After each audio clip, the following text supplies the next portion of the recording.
कि इस बार अंतरराष्ट्रीय स्तर पर 22 जनवरी से चर्चा शुरू हुआ और आज 22 फरवरी है, आज तक लगातार चर्चा जारी है। लेकिन इन चुनी हुई सरकार जो वर्तमान में है, इस चुनी हुई सरकार की जवाबदेही जनता से नहीं है, बल्कि उंगलियों पर गिने जाने वाले एक दो उद्योगपतियों के हाथ, एक दो उद्योगपतियों के धर्म के नाम पर गाली देते रहे, धर्म के नाम पर नीच कहते रहे, धर्म के नाम पर अहम कहते रहे, धर्म के नाम पर महिलाओं और मुस्लिम समाज को अपमानित प्रताड़ित करते रहे और धर्म के नाम पर एक वर्ग विशेष को सम्मान न देने की बात करते रहे।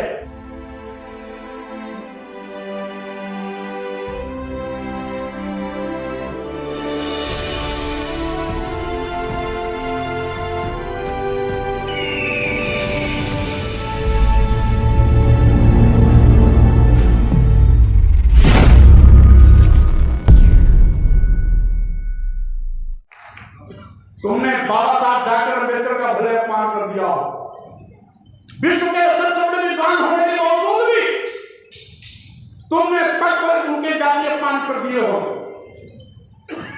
लेकिन आज पूरा देश जग गया है। अब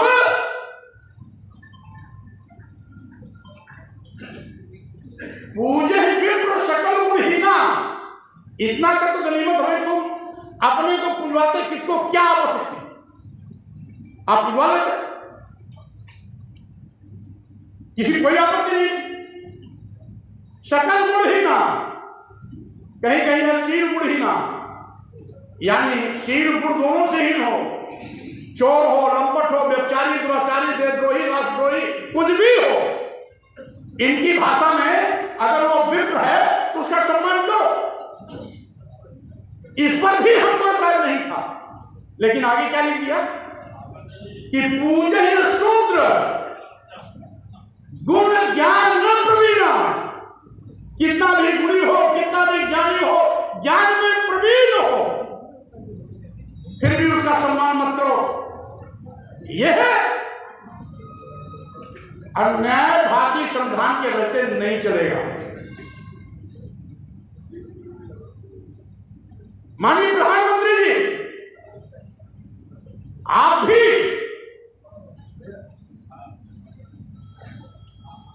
चुनावी बैतरनी पार करने के लिए 2014 में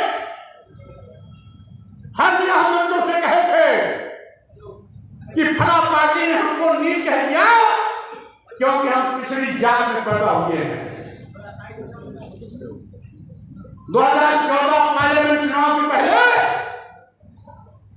आपने खूब रोना रोया था कि मैं पिछड़ी जात में पैदा हुआ हूं, इसलिए फला पार्टी के नेता ने हमको नीच कह दिया। माननीय प्रधानमंत्री जी, केवल वोट लेने के लिए आप पिछड़े हैं या काम करने के लिए भी पिछड़े हैं? वोट लेने के लिए पिछड़े बन जाते हैं, लेकिन जब लिटरल एंट्री के नाम पर 340 आईएएस बनते हैं, तुम 340 आईएएस में एक भी शेड्यूल कास्ट, एक भी शेड्यूल ट्राइब्स, एक भी बैकवर्ड क्लास का व्यक्ति नहीं है। हम कैसे मान रहे हैं पिछड़ी जात के? इसका मतलब है आप पैदाइशी पिछड़ा नहीं हो, आप मुख्यमंत्री बनने के बाद पिछड़ी जात में शामिल कराए हो राजनीतिक बात करने के लिए। इसीलिए आपने पिछड़ों को 340 आईएएस में कोई स्थान नहीं दिया, एक भी दलित नहीं, एक भी आदिवासी नहीं, एक भी पिछड़ा नहीं। आपका तो असली चेहरा अब जनता के सामने आ रहा। यही नहीं, आप अगर पिछड़े होते तो आरक्षण पर हमला नहीं होता। अनुसूचित जात, अनुसूचित जनजात, पिछड़ों का आरक्षण लगभग 49% है। उत्तर प्रदेश के कई सरकारी नौकरियों में जो लोक सेवा आयोग को सरकार का ज्ञापन गया है, तीनों के आरक्षण का हिस्सा कहीं 11%, कहीं 17%, जबकि होना चाहिए 49%, लेकिन आ रहा है कहीं 17%, कहीं 11%। यह क्या है? अंधा बाटे रेवड़ी अपन दे। और माननीय मोदी जी, आप तो बहुत बड़ी कुर्सी पर बैठे हैं, प्रधानमंत्री की कुर्सी पर बैठे हैं, पिछड़ों का बना होते हैं, लेकिन वोट के लिए तो आदिवासियों के बीच में आदिवासी बन जाएंगे, दलितों के बीच में दलित बन जाएंगे, पिछड़ों के बीच में पिछड़े बन जाएंगे, लेकिन हिस्सेदारी में जब हिस्सेदारी की बात आती है तो आदिवासी भी नदारद, दलित भी नदारद, पिछड़ा भी नदारद। आखिर ऐसा क्यों? साथियों, मैं आपको कहना चाहता हूं, मैं मानवर कांशीराम जी के स्कूल से निकला हुआ विद्यार्थी। हमने बाबा साहब डॉक्टर अम्बेडकर को नहीं देखा, हमने ज्योतिराव फुले जी को नहीं देखा, हमने कल्याण स्वामी नारायण जी को नहीं देखा, हमने सावित्रीबाई फुले जी को नहीं देखा, हमने छत्रपति शिवाजी को नहीं देखा, लेकिन मानवर कांशीराम जी के साथ काम करने का मौका मिला है। और शुरुआती दौर से सामाजिक परिवर्तन का जब आंदोलन चला, तो मैं मानवर कांशीराम की पहली बैठक में इलाहाबाद में जब 7 लोगों की बैठक हुई थी, तो उसमें मैं भी शामिल था। इसलिए अब आप इतना नादान मत समझ लेना कि हम धर्म की परिभाषा नहीं समझते। बहुत समझते हैं, इसीलिए आपके पाप का पर्दा, आपके पाप आप जो पाप करते हो उससे हम पर्दा उठा रहे हैं। धर्म के नाम पर जो नीच अधम होने का सर्टिफिकेट देते हो, आदिवासी दलित पिछड़ा कितना भी पढ़ करके विद्वान क्यों न हो जाए, विश्वविद्यालय का प्रोफेसर क्यों न हो जाए, वाइस चांसलर क्यों न हो जाए, आईएएस आईपीएस क्यों न हो जाए, वैज्ञानिक डॉक्टर क्यों न हो जाए, लेकिन उसका सम्मान आप नहीं करोगे, क्योंकि वो आपके वर्ण के मुताबिक ब्राह्मण समाज में नहीं पैदा हुआ। और यही तो कारण है कि दुनिया का सबसे बड़े विद्वान होने गौरव प्राप्त करने के बावजूद भी बाबा साहब डॉक्टर अम्बेडकर को अपनी ही भारत भूमि पर कदम कदम पर अपमानित होना पड़ा। इसलिए साथियों, आज मैं आपसे निवेदन करना चाहता हूं, हमें इस बात की खुशी है कि इस बार अंतरराष्ट्रीय स्तर पर 22 जनवरी से चर्चा शुरू हुआ और आज 22 फरवरी है, आज तक लगातार चर्चा जारी है। 22 फरवरी से चर्चा जारी हुआ, हम उसमें राज्यपाल गौतम जी और बिहार के माननीय मंत्री जी का टेन्योर नहीं जोड़ रहे हैं, उसको जोड़ लिया जाए तो ये दिनों की संख्या बढ़ जाएगी।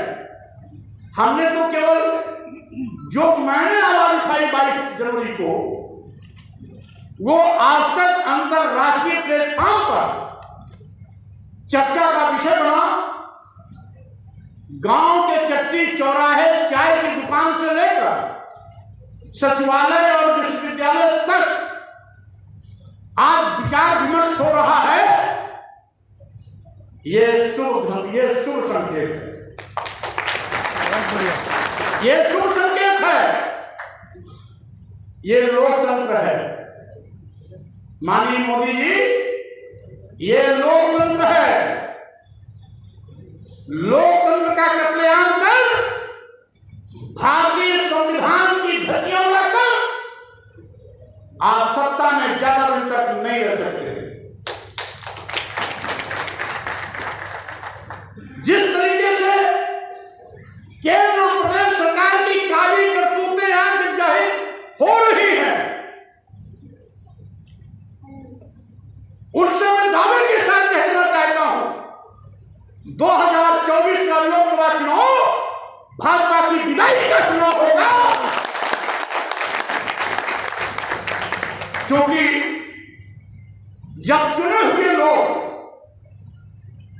जब संविधान की कसम खाने वाले लोग प्रधानमंत्री बनकर के, मुख्यमंत्री बनकर के हिंदू राष्ट्र की बात करते हैं, तो संविधान की कसम खाने वाले लोग संविधान विरोधी कसम कैसे खा सकते हैं?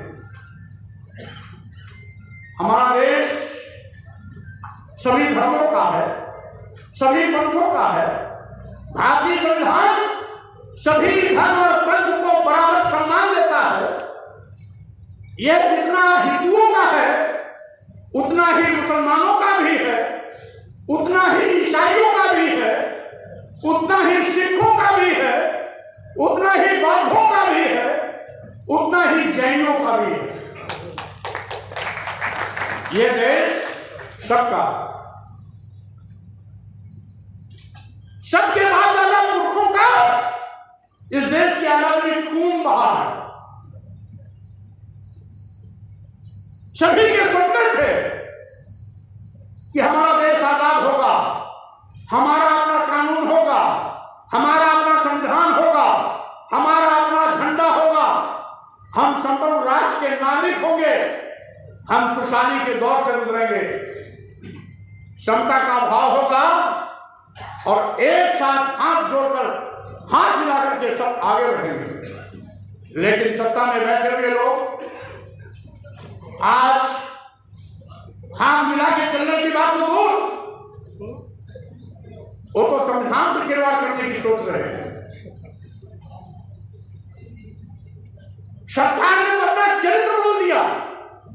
लोकतांत्रिक देश में चुनी हुई सरकारों की जवाबदेही जनता के प्रति होती है, लेकिन इन चुनी हुई सरकार जो वर्तमान में है, इस चुनी हुई सरकार की जवाबदेही जनता से नहीं है, बल्कि उंगलियों पर गिने जाने वाले एक दो उद्योगपतियों के हाथ, एक दो उद्योगपतियों के प्रति। आज पूरे देश में नौजवान बेरोजगारी की त्रासदी झेल रहा है। सरकारी नौकरियां गायब होती जा रही हैं। गायब भी क्यों न हो, सरकारी विभाग अपने चहेते उद्योगपतियों के हवाले कौड़ियों के भाव बेचा जा रहा है। देश के सारे बंदरगाह में दिए गए, एयरपोर्ट में दिया गया, एयर इंडिया में दिया गया, रेलवे स्टेशन में दिए गए, कई दर्जन ट्रेनें भी दी गई, LIC में दिया गया, यहां तक कि बैंक भी पर मेहरबान है। अभी भारतीय जनता पार्टी पार्लियामेंट में जवाब नहीं दे पा रही, आंख दिखा करके विपक्ष की आवाज को दबाने की कोशिश कर रही थी। लेकिन माननीय मोदी जी, अब तो देश की जनता जो गांव का, चट्टी चौराहे का, चाय की दुकान का, वो भी चर्चा कर रहा है कि पहले के लीडर, छात्र संघ के विश्वविद्यालय के छात्र नेतागण मांग करते थे कि निजी क्षेत्रों का राष्ट्रीयकरण हो।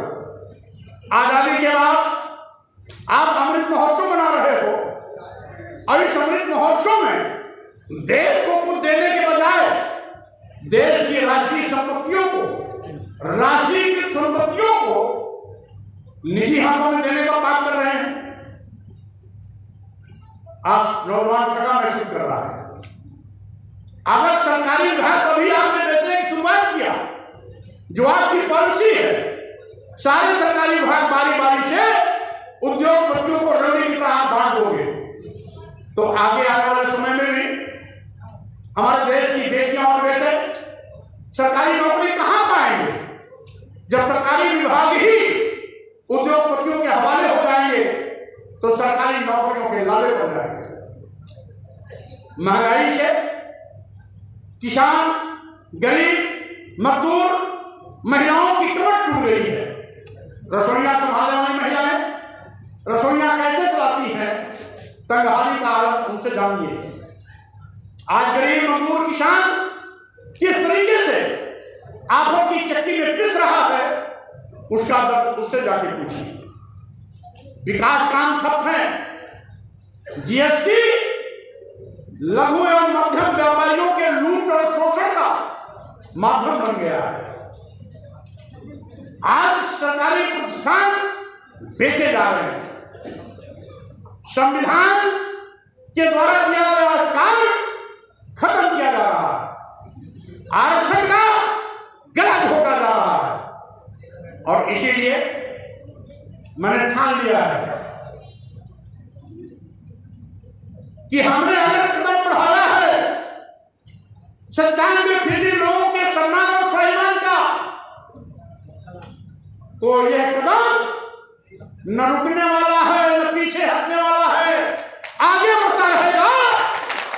जब तक 97% लोगों के सम्मान और स्वाभिमान का परचम नहीं लगा जाएगा, तब तक यह अभियान चलता रहेगा, चलता रहेगा, चलता रहेगा। यहां मैं ये भी कहना चाहूंगा, इस बार बुद्धिजीवी वर्ग भी भले ही अपने नकारात्मकता के साथ मैदान में उतरा, लेकिन बहस में वो भी सहभागीदार बना। लेकिन ये भी हमें खुशी है कि लड़ाई एक तरफ 3 वाले लोग जो धर्म के नाम पर गाली देते रहे, धर्म के नाम पर नीच कहते रहे, धर्म के नाम पर अधम कहते रहे, धर्म के नाम पर महिलाओं और सूद समाज को अपमानित प्रताड़ित करते रहे, और धर्म के नाम पर एक वर्ग विशेष को सम्मान न देने की बात करते रहे, एक वर्ग की दी।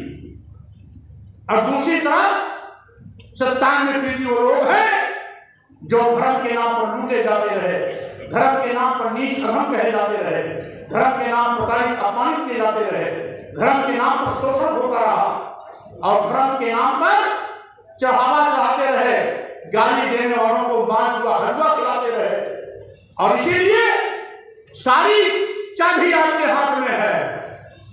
आप चढ़ावा देना बंद कर दोगे, इनकी तोम पचक जाएगी, सारी मुनाफा खत्म हो जाएगी, सारी चर्बी गायब हो जाएगी। इसीलिए आज हमें यह भी खुशी है कि इस बार एक बहुत बड़ा महापर्व अभी गया, बीता 1 हफ्ते के अंदर। इस बार न ऊपर से कोई हेलीकॉप्टर पुल बरसाया, ना कोई विशेष व्यवस्था हुई, और भीड़ भी 60% घट गई, मात्र 40% रही जो सड़क पर कांवड़ियों के रूप में चला करते थे।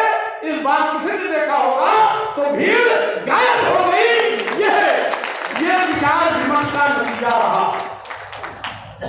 हम मीडिया के साथियों को भी बहुत धन्यवाद देना चाहते हैं कि उन्होंने इस विषय को इतनी प्राथमिकता से उठाया जितनी प्राथमिकता से उठाना चाहिए था।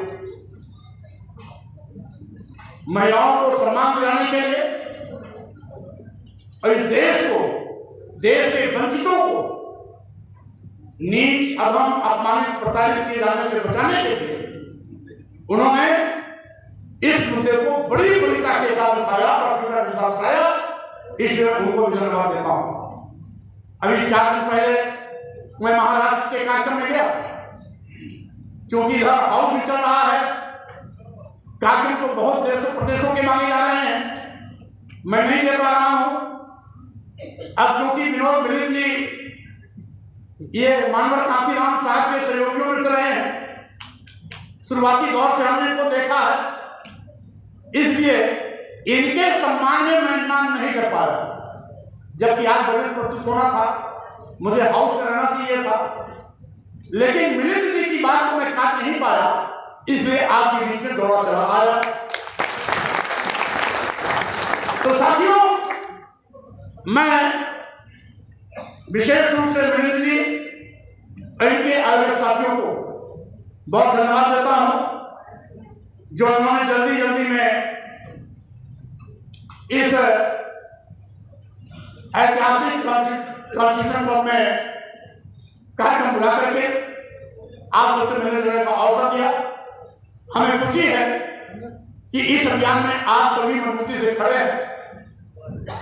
तमिलनाडु से अभी एक हफ्ते पहले टीम आई थी, यानी जिस दिन हमको महाराष्ट्र जाना था उसी दिन तमिलनाडु की टीम आई थी। महाराष्ट्र ये भोपाल में भी आयोजन वाले हमें आमंत्रित किए थे, क्योंकि उस दिन मेरा कार्यक्रम लगा था, मैं जा नहीं पाया। तो हर जगह से जो आवाज आ रही है, हमें लगा कि एक स्वामी प्रसाद मौर्य नहीं बोल रहे हैं, इस देश का हर नौजवान स्वामी प्रसाद मौर्य बनने के बोल रहा है। जब देश का हर नौजवान स्वामी प्रसाद मौर्य बन के बोल रहा है, तो स्वाभाविक रूप से हमारा काम आसान हो गया है। सबकी ताकत मिलकर बड़ी ताकत हो जाएगी, और साथ ही साथ इनको आपत्तिजनक शब्दों को हटाना ही पड़ेगा। नहीं हटाएंगे तो प्रबंधित करने के लिए